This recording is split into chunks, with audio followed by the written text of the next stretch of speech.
নমস্কার, কেমন আছেন সবাই? আশা করি সবাই ভালো আছেন, সুস্থ আছেন। আমরাও সবাই ভালো আছি। আজ বৃহস্পতিবার আর এখন বাজে সকাল প্রায় 8টা মতো। তো আমার ঘরের লক্ষ্মী পুজো আজকে হয়ে গেছে আর আজকে ছিল হাঁড়ি লক্ষ্মী পুজো। তাই ভোর থেকে উঠে অনেক ব্যস্ততার মধ্যেই কেটেছে সারাটা সকাল।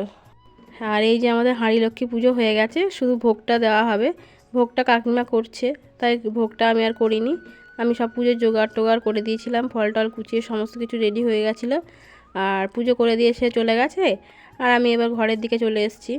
এসে এবার আমার ছেলে আবার একটু মুড়ি খাবে, তার একটু মুড়ির ব্যবস্থা করতে হবে, জল খাবার খাবে। তো মুড়ি খাবে, একটু চানাচুর দেবো আর দুটো পাঁপড় আছে, পাঁপড় ভেজে দেবো, তাহলেই ওর খাওয়া দাওয়া হয়ে যাবে। আর আমি এদিকে ডালটা চাপিয়ে এসেছিলাম, একদিকে ডাল হচ্ছে আর একদিকে আমি ছেলেটাকে দুটো পাঁপড় ভেজে দিই, ও পাঁপড় দিয়ে মুড়িটা খেয়ে নিক। আর ততক্ষণে আমি নিজের রান্না বান্নাটাও করে নেব।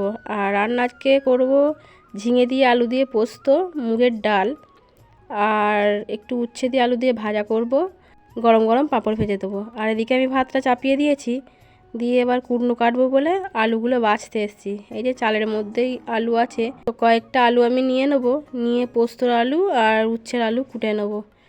আর কুটে নিয়ে তারপরে রান্নাবান্না আরম্ভ করব। এদিকে আবার আলু কাটতে কাটতে ব্রাহ্মণ চলে এসছে, তাই আবার চা চাপাতে হলো। চাটা করে ওদের দিয়ে দিলাম, দিয়ে আমি কুটে নিয়ে আবার এসে রান্না চাপিয়েছি। তো এই যে আলু পোস্ত, আমার মুগের ডাল আর উচ্ছে আলু ভাজা আর পাঁপড়টা পরে ভেজে নেবো, হয়েই গেছে। সব রেখে দেবো এবার ঠিকঠাক করে, ওরা যখন আসবে খাবে। আর একজন ব্রাহ্মণ এসছে, সেও খাবে।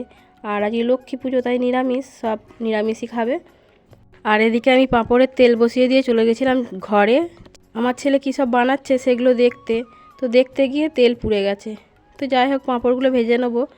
পাঁপড় আমার ভাজা হয়ে গেছে। আর এই যে আমার ছেলে এটা বানিয়েছে শিক্ষক দিবসের জন্য, প্রাইভেটের দিদির জন্য। প্রাইভেটের দিদির বাড়িতে শিক্ষক দিবস হবে আর কি শনিবার দিন, তাই ওরা একটু সব রেডি করে নিচ্ছে বাড়িতে।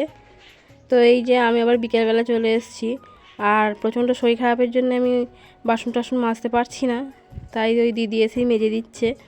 আর আমি গেছিলাম সন্ধে দিতে, তার মধ্যে এদের বাড়িতে একটা সাপ ঢুকেছে।